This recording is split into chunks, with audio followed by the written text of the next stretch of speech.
Le doute n'apparaît pas quand Dieu est absent. Il apparaît souvent juste après que Dieu ait agi. Le peuple d'Israël sort d'Égypte. 400 ans de servitude, des générations de cris, des prières qui montent vers le ciel. Et soudain, Dieu répond. 10 plaies, une démonstration de puissance jamais vue.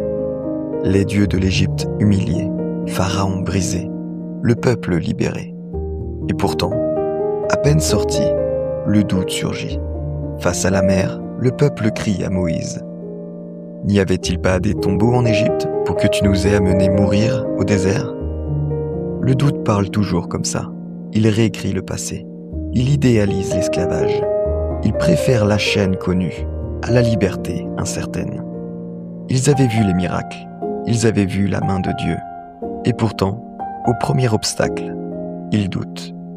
Dieu ouvre la mer. Pas symboliquement, non plus spirituellement, mais concrètement. Ils traversent à pied sec. Ils voient leur ennemi englouti. Ils chantent, ils adorent. Et pourtant, le doute revient. Dans le désert, l'eau manque. Dieu fait jaillir l'eau du rocher. La manne tombe du ciel chaque matin. Dieu nourrit, guide, protège. Et malgré tout, le cœur du peuple reste instable. Moïse monte sur la montagne, et pendant son absence, le peuple se fabrique un veau d'or.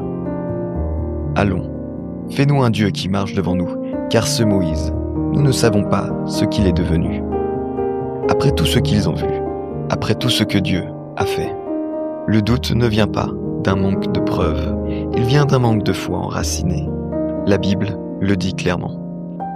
Ils oublièrent bientôt ses œuvres, ils n'attendirent pas l'exécution de ses desseins. Ils doutent non pas parce que Dieu n'a rien fait, mais parce qu'ils ont oublié ce qu'il a déjà fait. Et si on est honnête, nous sommes exactement dans la même situation. Combien de prières exaucées, combien de délivrances, combien de portes ouvertes au bon moment, combien de situations où Dieu est intervenu quand tout semblait perdu. Et pourtant, dès qu'un nouveau désert apparaît, le doute s'installe. Après tant de servitude, il doute. Après tant de prières, il doute. Après tant de preuves, il doute. Et nous aussi. Le doute ne nie pas Dieu. Il suspend la confiance. Le problème, ce n'est pas la difficulté devant toi.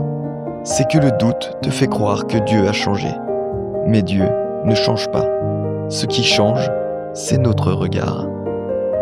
Avancer, ce n'est pas ne jamais douter. Avancer, c'est refuser de laisser le doute diriger nos décisions.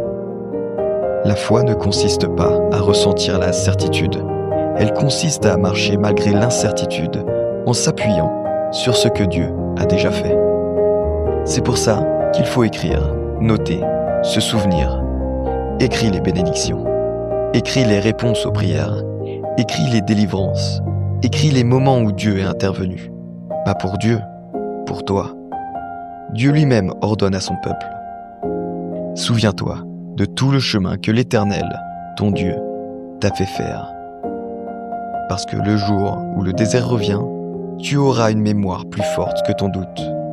Dieu n'a pas libéré Israël pour l'abandonner dans le désert. Et Dieu ne t'a pas répondu hier pour te laisser tomber aujourd'hui. Arrête de douter.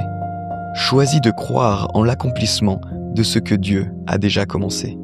Si Dieu a ouvert la mer, il ouvrira le chemin. Si Dieu a répondu hier, il répondra encore. Le doute te pousse à regarder ce qu'il manque. La foi te ramène à ce que Dieu a déjà fait. Dieu n'a pas commencé une œuvre pour l'abandonner.